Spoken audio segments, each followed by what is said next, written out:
పరికిం పల్లవలేశమై బరగు బ్రహ్మానందముల్ సైతము తరుణీరత్నమతావకీన పరమానందములోగాన నీ చరణాంభోజములంటి పల్మరు నమస్కారంబుగా వింతునే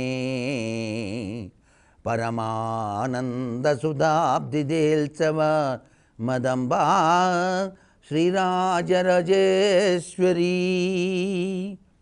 శ్రీమాత్రే నమః. అమృత కలశం కార్యక్రమంలో గృహప్రవేశం అంశానికి స్వాగతం.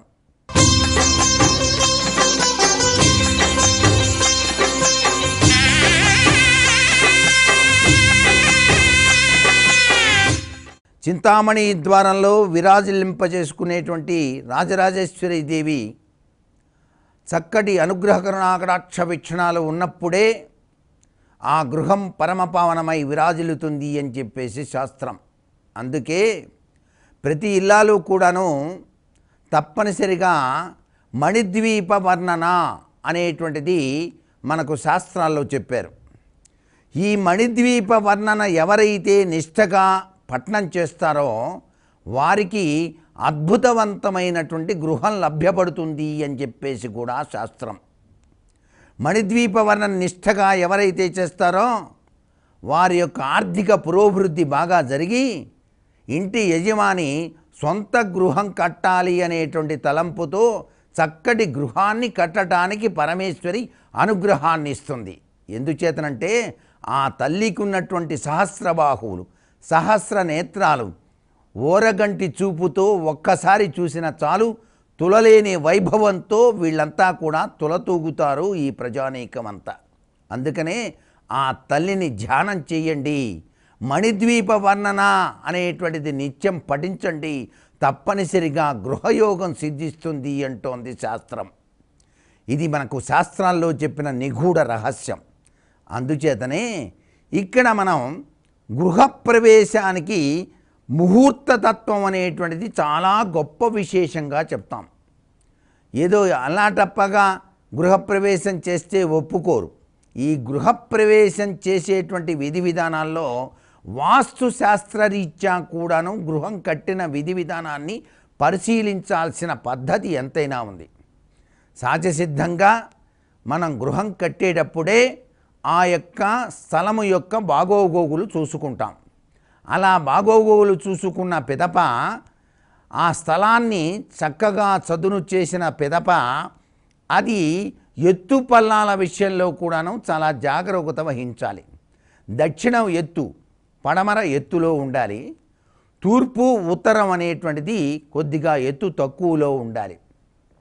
దక్షిణం కన్నా ఉత్తరం తక్కువ, పడమర కన్నా కూడా తూర్పు తక్కువ ఎత్తులో ఉండటం సర్వవిధ శ్రేయోదాయకము అని చెప్పేసి శాస్త్రం. అలాగే ఒక గృహం కట్టేటప్పుడే 4 వైపులా కూడాను ఖాళీ ఉంచే ఏర్పాటు చేసుకోవటం అత్యుత్తమమైన పద్ధతి. దాన్ని ప్రదక్షిణ పద అంటారు. ఒక గృహంలోకి ప్రవేశించగానే గృహం చుట్టూతా కూడా ప్రదక్షిణం చేసేటువంటి విధి విధానం ఏర్పాటు చేసుకోవాలి. అంటే మీరు కాంపౌండ్ వాల్ కట్టిన తర్వాత గృహం కట్టాలి. కాంపౌండ్ వాల్ కట్టడం ఎందుకు అంటే ఆ బజార్లో ఉండేటువంటి మిగతా ఇళ్ళ యొక్క ప్రభావం మీ ఇంటిపైన పడకుండా ఉండటానికి, నరఘోష అనేది తగలకుండా ఉండటానికి. అందుచేత కాంపౌండ్ వాల్ అనేటువంటిది ఆ స్థలంలో నిర్మాణం చేసిన పిదప గృహ నిర్మాణానికి పూనుకోవాలి. ఈ గృహ నిర్మాణానికి పూనుకున్నప్పుడు కూడాను దక్షిణం కన్నా ఉత్తరం ఎక్కువ ఖాళీ, పడమర కన్నా కూడాను తూర్పు ఎక్కువ ఖాళీ ఉండేటట్టుగా నిర్మాణం చేస్తూ చక్కగా ఇంటి చుట్టూతా కూడా వరసందులు ఏర్పాటు చేసుకోవాలి. నడుచుకునేటువంటి విధి విధానం. ఏ ఇంట అయితే వరసందులు ఉంటాయో ఆ ఇంటికి వాస్తు దోషం అనేటువంటిది ఉండనే ఉండదు అని చెప్పేసి కూడా శాస్త్రసమ్మతమైనటువంటి విశేషాంశంగా మనం ఇక్కడ గుర్తుపెట్టుకుందాం. ఇకపోతే సహజసిద్ధంగా ఇంటికి దీపం ఇల్లాలే కదండి. ఆ ఇల్లాలు ఎప్పుడూ కూడాను కుటుంబ శ్రేయస్సు రీత్యా అనుక్షణం కూడాను కృషి చేస్తూ ఉంటుంది. ఆమె యొక్క భర్త పిల్లలు అందరూ సుఖ సంతోషాలతో ఉండాలని, చక్కగా తాను వండిన వంటను కడుపారా భుజించాలని, ఆయుష్ ఆరోగ్యంతో జీవించాలని చెప్పేసి కోరుకుంటుంది కదా గృహిణి. గృహిణి అంటే ఎవరు? సాక్షాత్తు పరమేశ్వరి ఇక్కడ. అందుచేతనే మాతా అన్నపూర్ణేశ్వరి అన్నారు. ఆ గృహిణిని అన్నపూర్ణేశ్వరి అన్నారు. ఒక బిచ్చగాడు ఇంటి దగ్గరికి బిచ్చమెత్తుకోవడానికి వచ్చినప్పుడు అమ్మా మాతా అన్నపూర్ణేశ్వరి అంటాడు. ఎందుకని అన్నాడు? ఆ గృహంలో ఉండేటువంటి ఇంటి ఇల్లాలు సాక్షాత్తు అన్నపూర్ణ అని చెప్పేసి ఇక్కడ భావన. అందుచేతనే గృహిణి కోరుకునేది వంటగది యొక్క ప్రాశస్యం.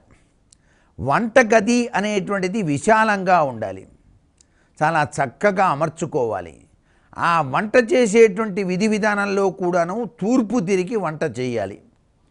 ఇప్పుడు నవీన యుగంలో గ్యాస్ స్టవ్లు వచ్చినాయి కాబట్టి ఈ గ్యాస్ స్టవ్ అనేటువంటిది తూర్పు గోడకు ఆనించకుండా ముందుకు జరిపి చక్కగా కనుక గృహిణి తూర్పు వైపు తిరిగి కనుక వంట చేసినట్లయితే చక్కటి ఆరోగ్యప్రదమైనటువంటి రుచికరమైనటువంటి పదార్థములు ఇంటిల్లిపాదికి కూడాను ప్రసాదిస్తుంది. అంతేకాకుండా గృహిణి పాటించవలసిన నియమాలు కొన్ని ఉన్నాయి.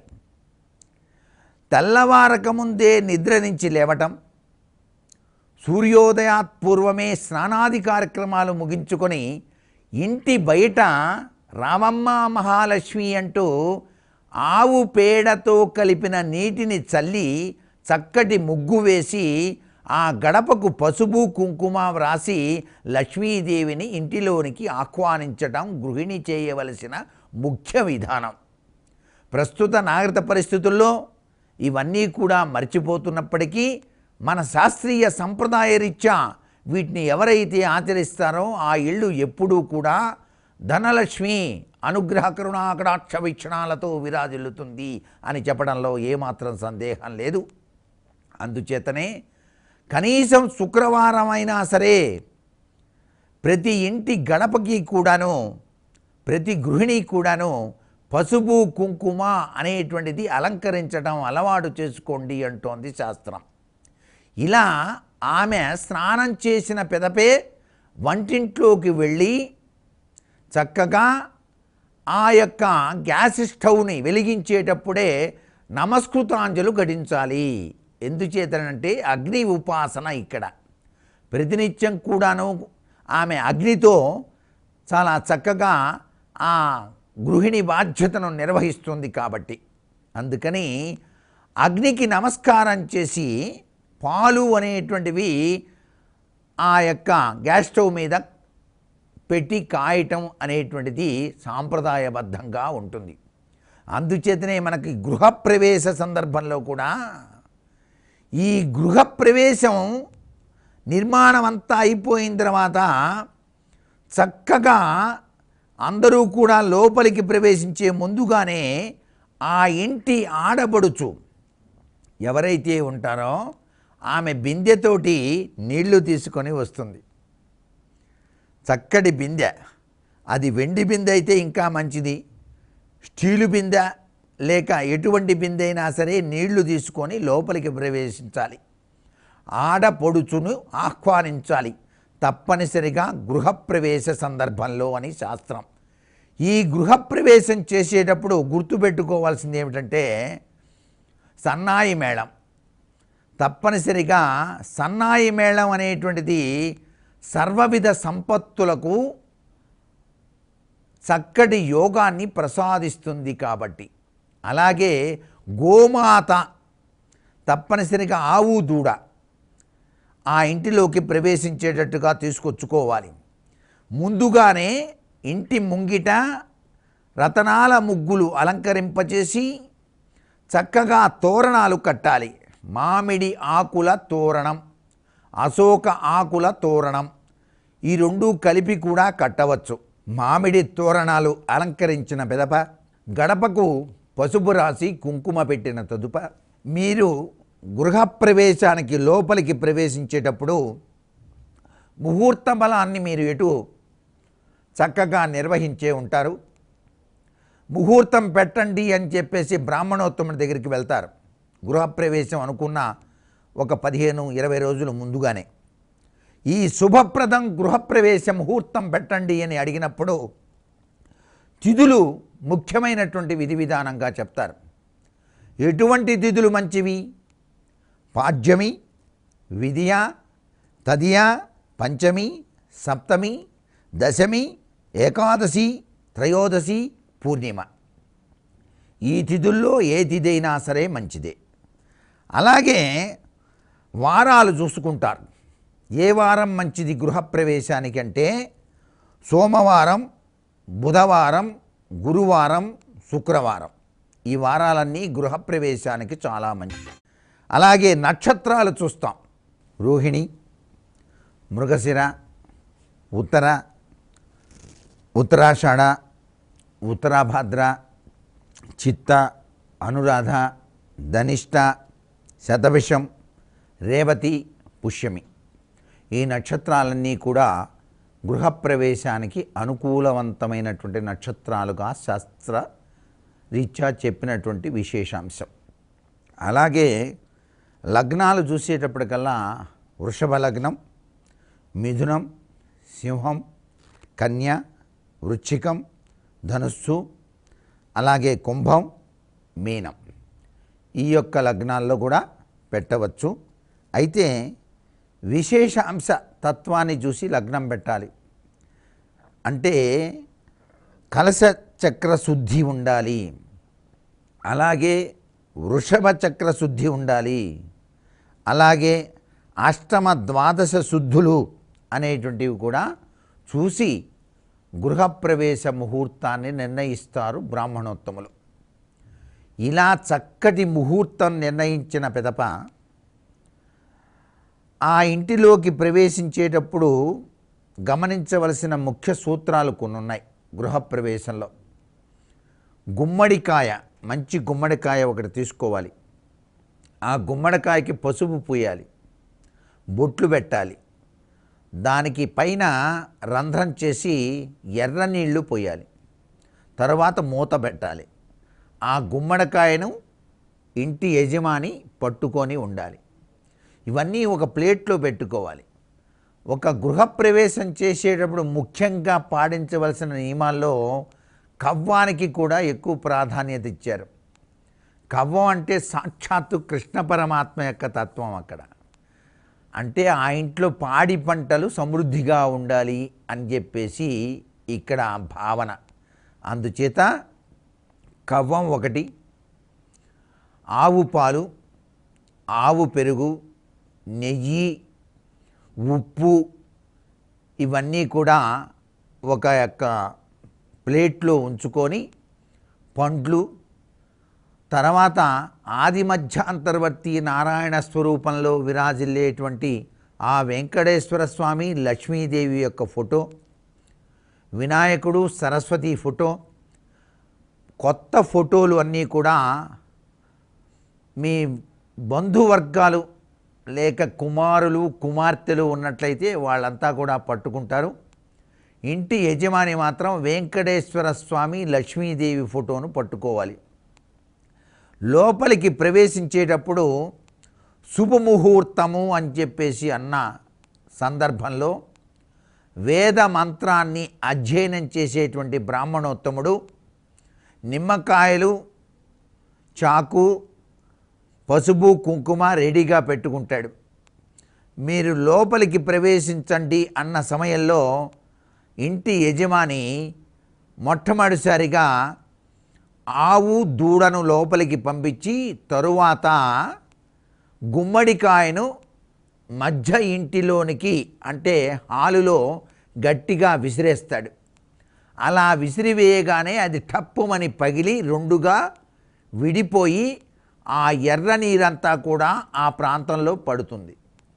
ఇలా ఎందుకు చేయాలంటే ఆ భూమిలో ఉండేటువంటి దుష్టగ్రహాలన్నీ కూడాను పటాపంచలైపోయి అదృష్టకరమైనటువంటి దివ్యవంతమైన శక్తిని పరమేశ్వరుడు ప్రసాదించటానికి, అంటే నరదృష్టి, నరఘోష పుణ్యావచన తత్వం ఆ యొక్క గుమ్మడికాయ రీత్యా వచ్చినటువంటి అమోఘమైనటువంటి తత్వంగా మనం గుర్తెరుగుతాం.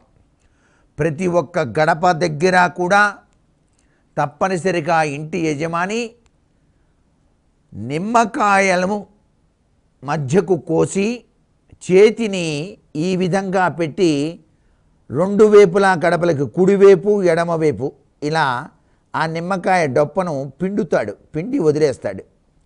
వదిలేసిన తర్వాత కొబ్బరికాయ కొడతాడు ప్రతి ఒక్క గడపకి కూడా. తర్వాత నవధాన్యాలు తీసుకొని ఆ యొక్క గదిలో 4 దిశలా కూడా చల్లటం జరుగుతుంది. ఇది గృహప్రవేశంలో ప్రతి ఇంటా కూడా జరిగేటువంటి విశిష్టవంతమైనటువంటి సంప్రదాయ ప్రక్రియ. ఇలా లోపలికి రాగానే ఇంటి ఆడబడుచు కొత్త గిన్నెలో బియ్యము ఆవు పాలు తీసుకొని వంటింట్లో ఉండేటువంటి ఆ యొక్క గ్యాస్ స్టవ్ దగ్గరికి వెళ్తుంది. ఆ గ్యాస్ స్టవ్కు పసుపు కుంకుమ వ్రాసి పాలు ఆ స్టవ్ మీద పెట్టి నమస్కృతాంజలి ఘటిస్తుంది. దానిలో బియ్యాన్ని పోసి ఉడికిస్తుంది. అది పొంగుతాయి పాలు, అంటే పాలు పొంగించుట అంటాం. అలా పొంగినప్పుడు కొబ్బరికాయ కొట్టి పరమాన్నంగా తయారు చేసి ఆ యొక్క పూజ అనంతరం అందరికీ కూడాను ఆ ప్రసాదాన్ని పంచడం జరుగుతుంది. ఇది ఇంటి ఆడబడుచు చేయవలసిన ప్రక్రియ. ఈ విధంగా గృహ యజమాని ఇల్లాలు లోపలికి ప్రవేశించిన పిదప ఈ చేతిలో ఉన్నటువంటి దైవత్వం కలిగినటువంటి చిత్రపటాలన్నీ కూడా ఆ ఇంటి ఈశాన్య మూల ఒక ప్రత్యేకమైనటువంటి దేవుని గది అనేటువంటిది ఏర్పాటు చేసుకుంటాం కట్టేటప్పుడే. ఆ గదిలో ఉంచి అక్కడ నమస్కృతాంజలి ఘటించిన తదుపరి బ్రాహ్మణోత్తముడు మండపారాధన అనేటువంటిది నిర్వహిస్తాడు. ఆ మండపారాధన ఎందుకు చేస్తామంటే దిక్పాలకుల యొక్క ప్రభావం మొత్తం కూడా ఆ గృహానికి సర్వ సంపత్తుల్ని కూడా ప్రసాదించాలి అనేటువంటి పరిస్థితి రీత్యా ఆది మధ్యాంతర్వర్తి నారాయణ స్వరూపమైనటువంటి సత్యనారాయణ స్వామిని కూడా అక్కడ ఉంచి బంగారపు సత్యనారాయణ రూపు ఆ యొక్క కలశం దగ్గర ఉంచి ఆ పూర్ణ కలశంలో అమృతతత్వాన్ని ఆపాదించి చక్కగా దంపతులు ఇరువురు కూడాను సత్యనారాయణ వ్రతాన్ని ఆచరిస్తారు. ఈ సత్యనారాయణ వ్రతం ఆచరించేటప్పుడు నవగ్రహ మండపారాధన అని చెప్పేసి నిర్వహిస్తాం. ఈ నవగ్రహ మండపారాధన చేసేటప్పుడు దిక్కులు, ఆ దిక్కులకు అధిపతులు వాళ్ళందరినీ కూడాను ఆహ్వానిస్తూ చక్కగా నైవేద్యం పెట్టడం జరుగుతుంది. తదుపరి సత్యనారాయణ వ్రత కథను అందరూ కూడా వినేటట్టుగా చదివి అందరూ ఆలకించిన పిదప ప్రసాదములు అనేటువంటివి పంచడం జరుగుతుంది. తదుపరి వచ్చినటువంటి బంధువర్గాలందరికీ కూడాను మృష్టాన్న భోజనం అనేటువంటిది తప్పనిసరిగా ఏర్పాటు చేస్తారు. అందరూ కూడా ఇళ్ళు చూసి ఆనందపడతారు. ఆ ఇంటికి యజమానికి సంబంధించినటువంటి ఆ యొక్క గృహిణికి సంబంధించిన తల్లి తండ్రి నూతన వస్త్రాలని బహూకరించడం, వీళ్ళు కూడా మరలా బహూకరించడం వారికి. అలాగే ఆ యజమాని తండ్రి తల్లి కూడా నూతన వస్త్రాలు బహూకరించడం, ఆ ఇంటిలో పెద్దలందరూ కూడాను తమకు తోచిన చందంగా ఆశీస్సులు అందజేస్తూ బహుమతులు ప్రసాదించటం, వీళ్ళు కూడా వాళ్ళందరికీ కృతజ్ఞతలు తెలుపుతూ తగిన బహుమతి ప్రదానాలు ఇవ్వటం, ఇవన్నీ కూడా గృహప్రవేశంలో చోటు చేసుకునేటువంటి సంప్రదాయ లక్షణం. గోమాతను తిప్పిన తదుపరి ఆ గోవుకు వలసిన ఆహారాన్ని కూడాను చాలా చక్కగా అమర్చి ఆ గోవును ఇంటికి పడమర దిశలో వాయువ్యమూల కట్టివేయటం జరుగుతుంది. ఎందుచేత అంటే వాస్తుశాస్త్రరీత్యా గోశాల అనేటువంటిది ఇంటికి పడమర వాయువ్యంలో ఉండాలి అని చెప్పటం. ఆ విధంగా గనక చేసినట్లయితే ఆ ఇల్లు స్వర్గధామంగా మారుతుంది సుమా. ఇంత తతంగా ఉంది గృహప్రవేశానికి. గృహప్రవేశం చేసిన పిదప పని అయిపోయింది కదా అని చెప్పేసి ఇల్లు సర్దుకొని వేరే చోటుకెళ్ళి విశ్రమించకూడదు. తప్పనిసరిగా ఆ దంపతులు ఆ ఇంట్లోనే 3 రోజులు నిద్ర చేయాలి. నూతనంగా కట్టిన ఇంటిలో 3 రోజుల పాటు నిద్రించాల్సిందే. మొత్తం సామానంతా సర్దేశామండి, కట్టడం అయిపోయింది, ఇక్కడే ఉంటున్నామంటే ఏ ప్రాబ్లం లేదు. అయితే వేరే చోటికి వెళ్ళాలి, వాళ్ళు ఇల్లు మాత్రం కట్టుకున్నారు, గృహప్రవేశం చేశారు అనుకున్నప్పుడు మాత్రం తప్పనిసరిగా 3 రోజుల పాటు వాళ్ళు ఆ గృహంలో నిద్రించాలి. ఏ ఇంటి యజమానికి ఇల్లాలికి చక్కటి నిద్ర పడుతుందో ఆ ఇంట్లో వాస్తు దోషం లేనట్టు లెక్క. ఇది చాలా చక్కటి సూత్రం అండి. ఆ ఇంట్లో నిద్ర కనుక పడితే వాస్తుదోషం లేనట్టే. అమ్మయ్య హాయిగా పట్టింది నిద్ర అంటే అమ్మయ్య చాలా చక్కగా కట్టుకున్నాం ఇల్లు అని చెప్పేసి కృతజ్ఞతలు చెప్పుకోవటం అన్నమాట. ఇక ఇంటి అలంకరణ, ఇల్లు ఏ విధంగా అమర్చుకోవాలనేటువంటి విషయాన్ని మరునాడు చెప్పుకుందామా మరి. సర్వే జనా సుఖినో భవంతు.